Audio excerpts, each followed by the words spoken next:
ఇక వివరాల్లోకి వెళ్తే రాష్ట్రంలోని నిరుద్యోగులందరికీ ఉద్యోగ ఉపాధి అవకాశాలు మెండుగా కల్పించి వారి భవిష్యత్తుకు మరింత భద్రత చేకూర్చేందుకు కూటమి ప్రభుత్వం శక్తివంచన లేకుండా కృషి చేస్తోందని జిల్లా తెలుగుదేశం పార్టీ అధ్యక్షులు ఏలూరు ఎమ్మెల్యే బడేటి చంటి వెల్లడించారు.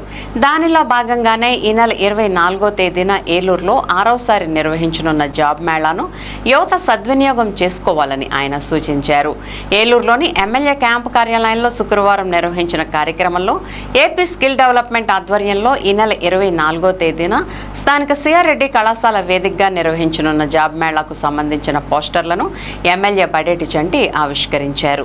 ఈ సందర్భంగా ఎమ్మెల్యే చంటి మీడియాతో మాట్లాడుతూ రాష్ట్రంలోని యువతకు మెరుగైన ఉద్యోగ ఉపాధి అవకాశాల కల్పనకు రాష్ట్ర మంత్రి నారా లోకేష్ ప్రత్యేక దృష్టి సారించారని తెలిపారు. దాంట్లో భాగంగానే ఇప్పటి వరకు ఏలూరు నియోజకవర్గంలోనే 5 సార్లు జాబ్ మేళాలు నిర్వహించి సుమారుగా 680 మంది నిరుద్యోగులకు ఉద్యోగ అవకాశాలు కల్పించామన్నారు. ఇదే క్రమంలో ఈ నెల 24వ తేదీన నిర్వహించిన జాబ్ మేళాలో 13 కంపెనీల ప్రతినిధులు పాల్గొంటారన్న ఎమ్మెల్యే చంటి 950 మందికి ఉద్యోగ అవకాశాలు కల్పించనున్నట్లు తెలిపారు. ఇందుకు నిరుద్యోగులు తమ పేర్లను ఎన్రోల్ చేసుకుని అవకాశాన్ని సద్వినియోగం చేసుకోవాలని ఎమ్మెల్యే బడేటి చంటి సూచించారు. ఈ కార్యక్రమంలో ఏడా chairman Peddaboina Sivaprasad, deputy mayor Karri Srinivas, district placement officer K Praveen, నాయకులు లంకపల్లి మాణిక్యాలరావు, ఆర్ఎన్ఆర్ నాగేశ్వరరావు తదితరులు పాల్గొన్నారు. నమస్కారం. ప్రతి 2 నెలలకు ఒకసారి 3 నెలలకు ఒకసారి ఏదైతే జాబ్ మేళా నిర్వహిస్తున్నామో దానిలో భాగంగానే ఏలూరు నియోజకవర్గానికి సంబంధించి రేపు 24వ తారీఖున సిఆర్ రెడ్డి కాలేజీలో జాబ్ మేళా నిర్వహించడం జరుగుతుంది. దీనిలో 13 కంపెనీలు పార్టిసిపేషన్ చేస్తున్నాయి. 950 మందికి ఉద్యోగాలు రావడానికి వివిధ దాంట్లో కేటగిరీల్లో ఉద్యోగాలు రావడానికి అవకాశం ఉంది.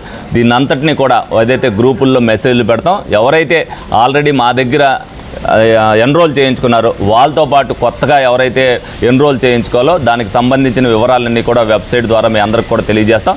ఏలూరులో ఎవరైతే జాబ్ హోల్డర్స్ నిరుద్యోగులు ఉన్నారో వాళ్ళందరూ కూడా దీన్ని సద్వినియోగం చేసుకోవాలి.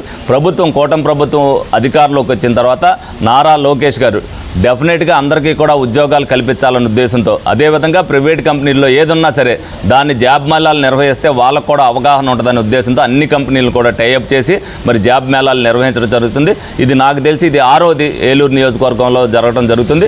తప్పనిసరిగా దీన్ని కూడా ఇప్పుడు కూడా 680 మంది ఏలూరు నియోజకవర్గం వాళ్ళు వివిధ జాబుల్లోకి వెళ్తాం జరిగింది. మరి దీన్ని కూడా ఉపయోగించుకుని డెఫినెట్గా ప్రతి ఒక్కరు కూడా ఎవరైతే ఉపాధి అవకాశాల కోసం వెయిట్ చేస్తున్నారో వాళ్ళందరూ కూడా ఈ జాబ్ మేళాలని వినియోగించుకోవాలని చెప్పి ఈ సందర్భంగా తెలియజేయడం జరుగుతుంది.